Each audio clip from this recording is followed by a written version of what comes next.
I believe that Taylor Swift was one of the directors for the very first, the 1975 EP music videos back in 2011, 2012. I do feel like this has been a huge puzzle that we were supposed to piece together, and I'm calling this theory my James theory. Right now, I'm focusing on the 1975 and Taylor's involvement in it all. One main part of this theory to understand is that none of these things can be found in one place. They are literally in promotional material, tour books, on socials, in music videos. They're all over the place, and you have to kind of piece it together.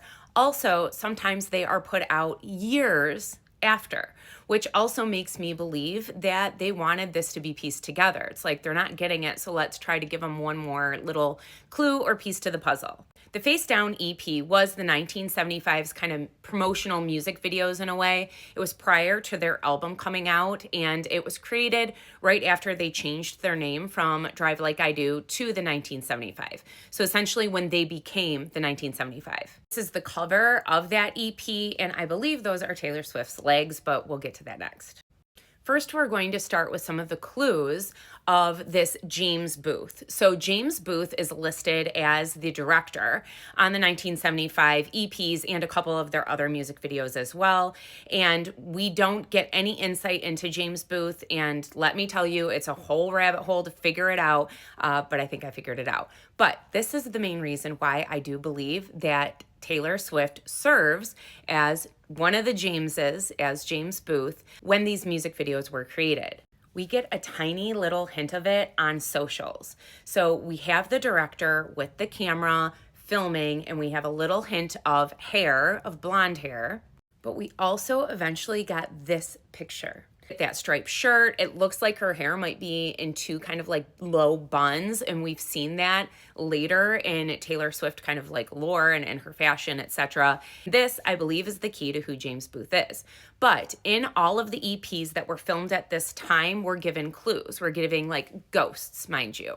The first ghost is down below, and it is at the very start of the Face Down EP. We get this silhouette in a puddle. And years later, we got this post of Taylor.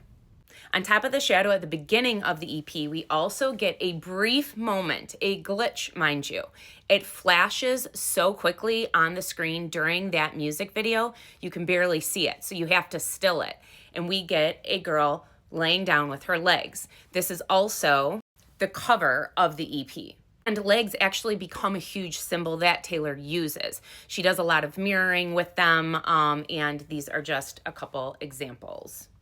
Next is the Antichrist EP. It's part of the bundle, and we get a hint at like this ghost or this movement. That's the top picture during the music video. It's hard to see here, but that's actually like the wheat or the corn that's blowing. And this picture most likely was taken at the same time of Matty Healy in the Weeds. And then, of course, we got Taylor in the Weeds a bunch during Folklore.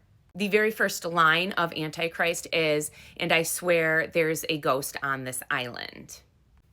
My next post is going to focus on the introduction of Allie and James.